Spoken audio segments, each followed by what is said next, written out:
Hey everybody, Jimmy here with the Triple C Collective, back for another Turtle Tuesday. Today we're going to be diving into episode 3 of season 2 of the Teenage Mutant Ninja Turtles series from 1987. Today's episode is titled "It Came from Beneath the Sewers." I'm really excited for this episode. It was a lot of fun and really wonky. So episode 3 opens up with the turtles still looking for the piece of the Eye of Zarnoff. Their search ends up taking them to a carnival as they're getting out of the good old turtle van. April O'Neil is like, whoa, what are you guys doing? You can't just walk in there. And Donatello's like, relax, April, we'll just tell them we're part of the sideshow. Excuse me. And they go strolling on into the carnival. We get a cut.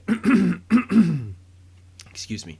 We get a cut to Dimension X, and of course we've got Krang called Shredder back, and Baxter's still on Earth, and Krang and Shredder are still arguing about how to take over Earth, and then Krang gives himself a really outrageous comically funny title, and it is the Ruthless Intergalactic Evildoer that then locates the same fragment or piece of the Eye of Zarnoff that the turtles have found at a carnival.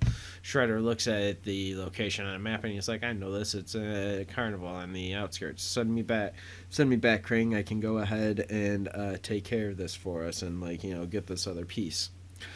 And then and before Shredder leaves, Krang gets in the one last jab that Shredder will fit in perfectly down there with all the other sideshow freaks. Returning back to the carnival, let's see, Raphael, Leonardo, and Donatello are still looking for the piece of Zarnoff, along with April O'Neil. Michelangelo has walked off and started playing, carnival games and stuff, and winning a huge big pile of stuffed animals, stuffed teddy bears, whatever, and all kinds of prizes that you would get at a carnival game. So Michelangelo wins a bunch of these.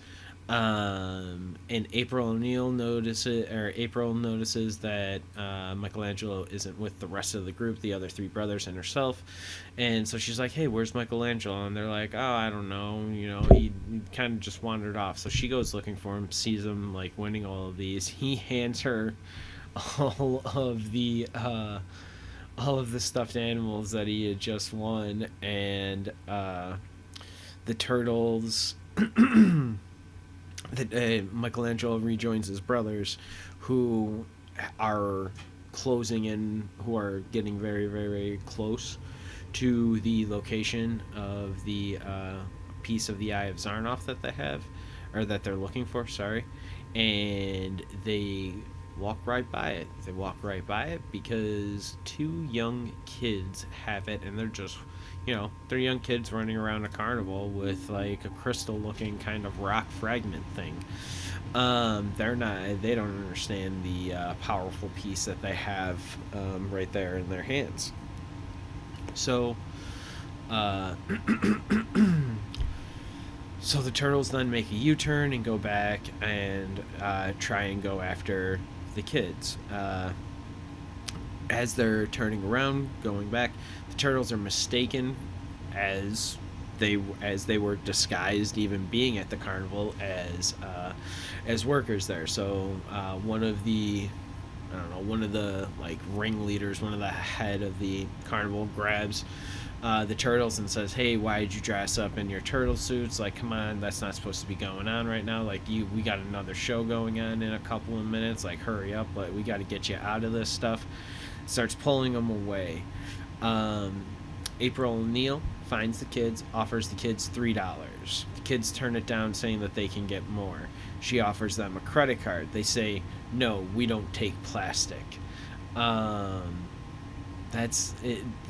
The saying "we don't take plastic" is something that I feel is very like 80s and 90s, um, because I remember a time where like people didn't really have debit or credit cards. Everyone was still paying with cash and or checks.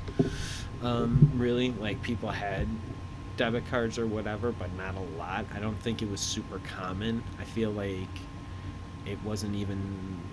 I don't feel like I even had a debit card until sometime in high school. I don't know. Maybe I'm a late bloomer. I don't know. Beside the point. Well past the point. It was just something that stood out to me that that these '80s kids respond that no, we don't take plastic. Um, Shredder, being shortly behind the Turtles and everything, sees April leave to go try and get more money from the Turtles to offer these kids to get the piece for it. Shredder finds, and then he starts to follow the kids. We cut back to the carnival show. The turtles get the turtles get out of a clown car. They're like they're all like kind of feeling weird and stuff, and they don't know if it's part of the show or what's going on. It's all kind of weird right here. But April O'Neil gets money from Michelangelo and runs back to go offer it to the kids. She finds the kids, offers the money, only to find out that Shredder had already stolen the piece from them, and they now have to go find Shredder. We get a cut to Shredder and Baxter back at Shredder and Baxter's lab. Shredder and Baxter's laboratory. That's really funny.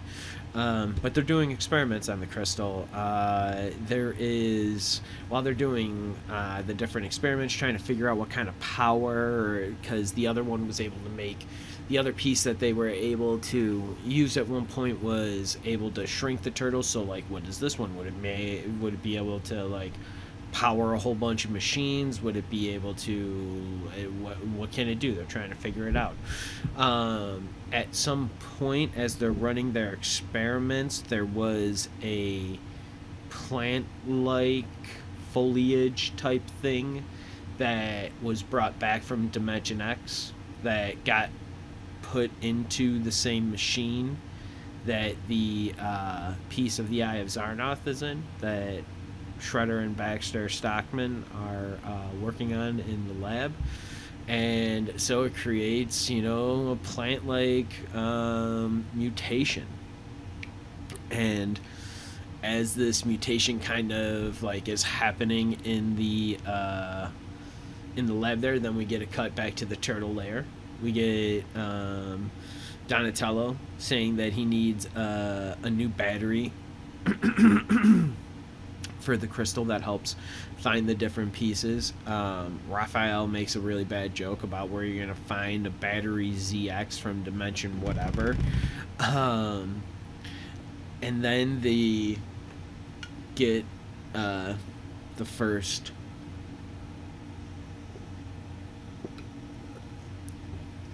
Sorry about that. In the turtle lair, turtles get attacked by the mutated plant that we saw from Baxter and Shredder's lab. Michelangelo, I've got to say this to make sure that I got to read this from my notes to make sure I say this. But Michelangelo breaks the fourth wall, saying that it's the invasion of the mean green giant killer beanstalk. And he looks directly at the camera and he says, "Didn't think I could say it, did you?" Donnie runs to go protect April as Leonardo, Raphael, and Michelangelo go run after the plant to try, along with Splinter, to go run after the plant to try and defend their turtle lair. The turtles are able to Leonardo is able to cut pieces off. Raphael is able to kind of stab it, and Michelangelo is able to kind of beat the plant's tentacles down a little bit, and they're able to defend the turtle lair and pushing the plant-like creature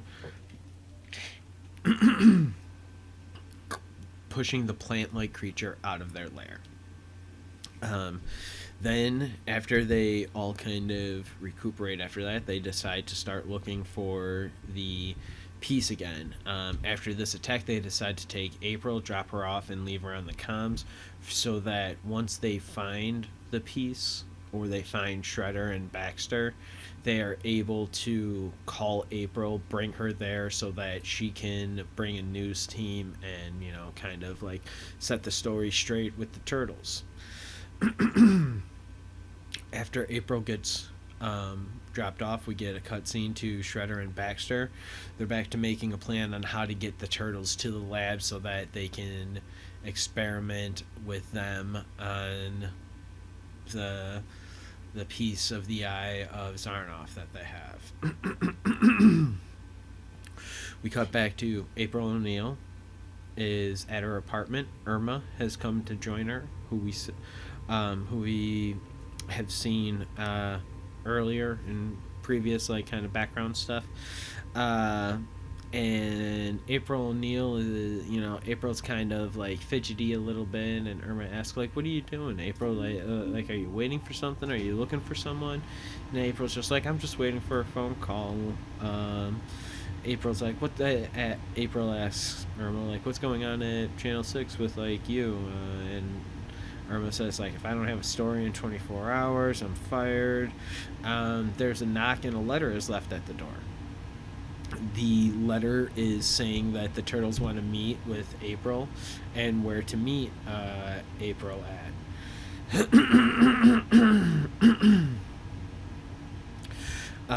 So Shredder and April shows up at the location by herself, thinking that she's meeting the Turtles, and is trapped by Shredder and Baxter then.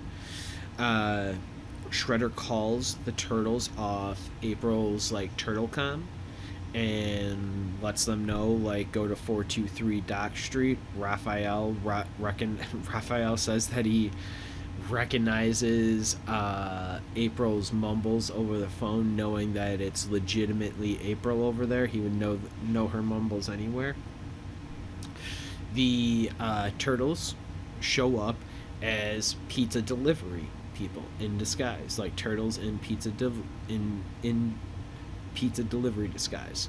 I just gotta say, NECA, if anybody over there ends up hearing it, we've got to get a set of the Turtles, animated Toon Turtles in disguise, please, as delivery pizza. You guys gave us the trench coats, which are great. Give us the pizza delivery Turtles, 4-pack, individual, 2-packs, whatever. Just saying. NECA, please make it happen. Shredder says, I don't remember ordering any pizza or whatever, as Baxter's looking through the little peephole or whatever, little lookout hole there, and in the door, Turtles bust on the door. The fight music really starts to kick in here, and it's really great. Leo's able to free April from the bindings that she's in. Shredder and Baxter escape as after the fight, Shredder and Baxter escape the lab.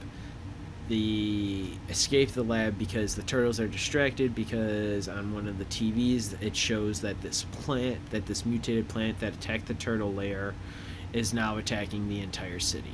So the Turtles then decide to go after the plant during the whole plant city attack. The Turtles go underground and decide to attack the plant at the root. They say this 4 times throughout the episode. Splinter says it, that they need to, attack a problems at the root, and if you're going to attack a plant, the best way to attack a plant is at its root. They eventually follow a plant to a dead end in the sewer subway kind of tunnels underneath the city. Then they have Michelangelo dress up as a female mutated plant, I should say, and trying to distract slash seduce the mutated plant that is currently attacking the city underground, and it's really great. Uh, the turtles then like sneak up behind Michelangelo and attack, saying that it's your friendly neighborhood weed whacker. They attack the plant at its root, like cutting it up and ripping it up and killing the plant. It dies. We get the recovery then of the turtles back in their turtle lair, having some pizza, of course. And April approaches with a gift, and the gift is a little plant that is a Venus flytrap that is that totally ends up biting Michelangelo on the nose, and it's just a ridiculous thing. I love this. I am thoroughly enjoying all of the rewatching that I am doing of all these episodes, despite only being episode 3 of season 2 of Teenage Mutant Ninja Turtles from 1987. I've really enjoyed this rewatch. This episode was a really weird, wacky plant adventure. This whole storyline of the piece of the Eye of Zarnoff is like is also really kind of weird, but like, hey, I'm here for it. Show me more. Show me what you've got. And so yeah, this has been a lot of fun. I highly recommend going back and watching it if you're a Teenage Mutant Ninja Turtles fan in any way, shape, or form. I know that you can find DVD sets still, like I said, like individual DVDs for each season, or you can find I think the complete series in either the collectible Turtle Van, or I think it's just in a DVD like fat like collection basically of all 10 seasons that you can probably find on like online retailers. It's got like purple artwork, purple cover with the turtles in their classic 1987 styling on the front, and it says the complete series. It's really great. It's really awesome. I've really liked this rewatch. I can't highly recommend, if you're a Turtles fan in any way, shape, or form, to start rewatching it. I know Amazon has them. If that's what you want, you can go and buy them on Amazon as well. You can buy the DVDs of them wherever. I highly suggest though rewatching it. It's been a lot of fun. It's wild how wacky some of the stuff that we've seen in this TV shows, but that's the beauty of cartoons, like, and that's the beauty of looking back at the cartoons and the stuff that like kind of made you, because you didn't like in the moment, you were just in the moment enjoying it. Having a retrospective and looking back at it has been really fun for me, and it definitely answers a lot of questions about who I am. So this has been a lot of fun. I hope you guys have enjoyed me talking about these episodes and kind of like walking you through them, pointing out like little like things that I see in my rewatches. Again, this was like a pretty straightforward episode. Like I didn't notice any kind of like mistake or editing like that. So it's just been a lot of fun to watch it. Again, thank you for joining us here on Turtle Tuesday. I'm Jimmy with the Triple C Collective. Cowabunga.